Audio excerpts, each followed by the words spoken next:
How's it going, everyone? Just got back from a multi-day shoot. We were out on a yacht filming a documentary style show that we're currently editing. It's going to be a little bit on that, but we're going to go over some of the gear that we used and some new stuff that we just got in here. Testing out the Rode Wireless Pros now. I got those with the sync and cost 11, and this video I'm pretty much testing that out with and going over some camera things, that like issues we ran into, and like actual just like thoughts on going forward with certain gear that we're running here at Nidhogg Studios. These seem pretty good. I used to have the single kits. We still have one of them, but it seems like these are great with the actual like ability to inject time code and output. I think you can output time code, but I'm not 100% sure on these. And we got tentacle syncs and DDs that I'm going to test that on going forward. I think there was a video from somebody that did show that you're able to use these with tentacle sync, but I just have to see how it will work for our current workflow. And these microphones we just use for like quick run and gun type stuff, or interviews where we actually will be just recording in camera and we don't necessarily require 32-bit float, even though they do 32-bit float on them. Just ease of use, quality of life stuff that hopefully functions for the next year or two going forward for these, and just making it easier to do multiple audio sources with the smaller cameras like the FX6 that I'm being recorded on right now, and just like quick, easy setups where you don't have to import like a secondary file unless you're running the actual internal backup on this. But I'm going to be testing these out as much as I can. I'll be using them on a upcoming shoot also. I didn't use them on the previous shoot as they arrived after it was done, but I really would have actually liked having them for that. And then I got the one on here, and then the transmitter goes into the little charging case there. We got all the lavs. I'm not using the lavs currently. I'll play around with them, but I'm using the Sanken cost 11. And it just seems like an actual decent kit for the money. I don't know if anyone else is using different ones, but if you can, just recommend them in the comments below. I'm open to different gear. I'm actually debating some camera stuff, some camera changes coming up, just with like the announcement of the Sony Bruno, and then maybe like switching to like more of a 2 FX6 setup instead of running FX6, FX9, FX3, A7S3. Maybe running 2 FX6s and potentially getting rid of the 9, but I kind of don't want to at this point. But it's still an option. I don't know how much more support it's going to get from Sony, and just the small form factor stuff has really been appealing to me. My favorite camera out of all of them, to be honest, has been like the A7S3. Just to be able to go and like throw like a 24-70 on it, throw like a lav system like this and go and film, like if I'm following somebody around, at a food festival, or going and filming some documentary style stuff. It's not like a camera that, people are, intimidated by. It's not like a big camera like the FX6 with this setup. Even though when I do talk about this, there was a situation where we were out filming, the people were like, come on in, come film our art exhibit, which was kind of weird. But they were mainly looking for, they thought we were the actual like news media, but they ended up doing some interviews with us anyways, just to cover their art exhibit that they just opened here in the Tampa area.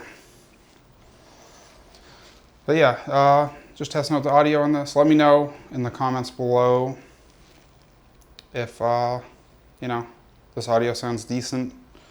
I'm gonna play around with it when I get it into post. If it's completely terrible, I'll probably not upload the video for the Rodes, but probably user error at that point too. But yeah, the Rode Wireless Pro seemed good. Audio seemed good on your end, Tim? All right, he's giving me a thumbs up, so it sounds good. But it's cool. These cool little like carrying cases. Yeah,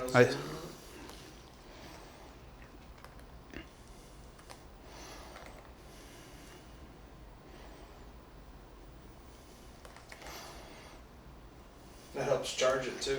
Yeah, nice little charger. What did you learn though? You accidentally put it on the wrong one. So. Oh yeah, you got to make sure you actually plug the right one into the. Last night I was playing around with it. The receiver goes here, and I plugged the one in there, just kind of like throwing gear around, taking gears the gear out of the bags and everything, and just one of them is dead, so I got to charge it up. But I put it in the right slot, and it's all charged up. But that can save you if something like that happens, where you just plug it in, it actually starts charging on the case here.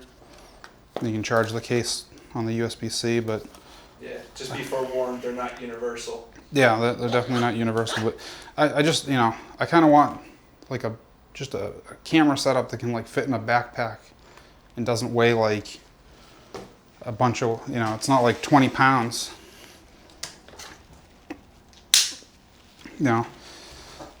This isn't 20 pounds, but it still gets heavy after a while. Got the Sony FX6 here. And this is primarily what I actually used on the shoot, which was like a docustyle shoot, almost like a pilot show that we kind of did, where we were like, we had an idea, we were working with some people on it, and it ended up being like, we had certain things scheduled out that didn't end up being what we were actually shooting, and we got like the main location we wanted, we got, and there was a secondary location that just didn't pan out at all for filming the show, but everything else did. It was a little bit of chaos because it was, we're on a boat for 2 days, back and forth, traveling on the water. Some people got off onto an island to film and ran into a pack of mosquitoes, like very angry mosquitoes. Don't go to that island. It's like literally hundreds and hundreds of mosquitoes there. No, I had hundreds of mosquitoes on me. Yeah. It was thousands and millions. Thousands and millions of mosquitoes, yeah. But, that was like day one on the boat. It's like that same day I'm like throwing up off the side of the boat. Not from actually being seasick, but just, I had a crazy headache, and, somebody offered me a Dorito, and then, whew. Yeah, don't offer Ryan Cool Ranch Doritos. I like Doritos. I don't eat them anymore, but like, it was just a coincidence, they're like, you want a Cool Ranch Dorito? And I'm like, yeah. Then getting sick from it. Really, his headache, I think, came from dealing with me. Possibly, yeah. All right, so we ran the tentacle sync. These were great. We were doing some shots where we couldn't actually run wireless. So we ran tentacle sync, and the actual person that was talking was on a actual boat using the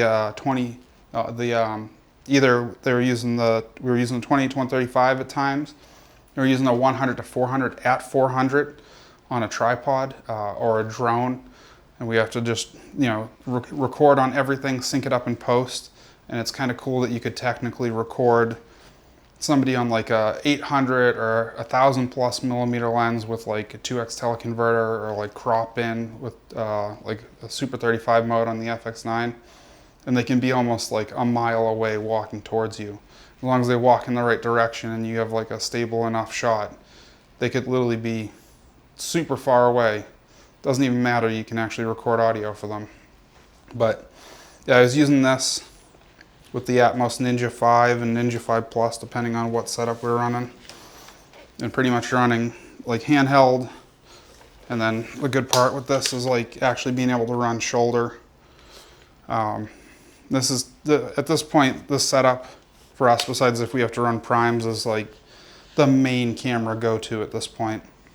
There was a person that was out that we interviewed that was doing fire performance and shooting it at 120 FPS on this thing.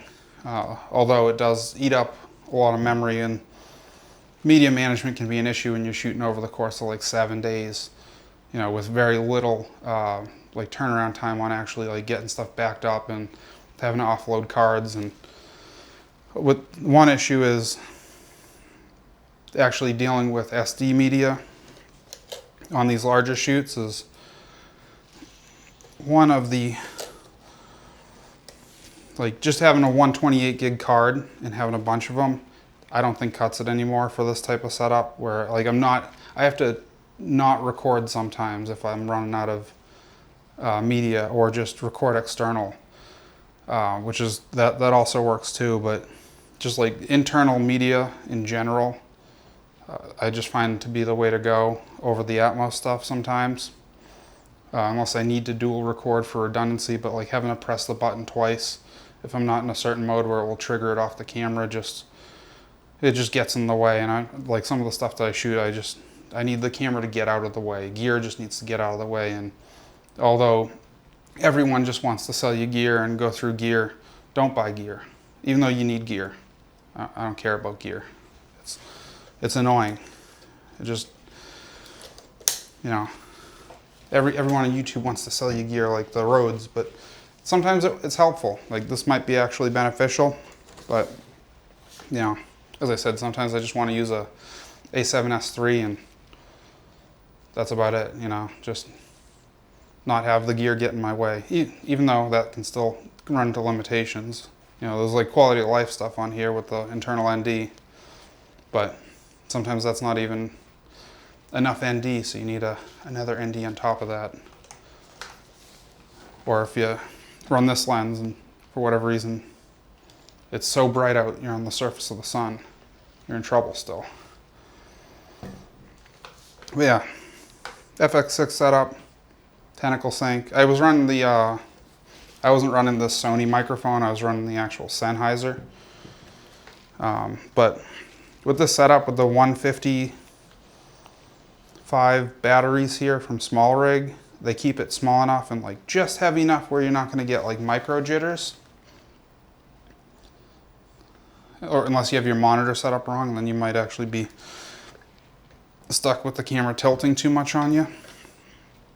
But yeah, you can run this with the internal battery and Small Rig, and an entire day on a boat with the camera just on the whole time.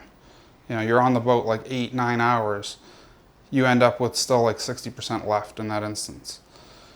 You know, it was some of the time, you know, the camera's just on just in case something happens, but you know, recording would have probably have drained it a little bit more down to like 40% the whole day, but like, you know, 9 in the morning till almost like 9 o'clock at night, just on the whole time, not an issue. And then throughout the entire trip, the same situation. I think the battery on here only got down to 40% at most an entire day. Just charge it up via USB-C. You know, the stuff I like, you know, quality of life things that just actually are more beneficial than detrimental.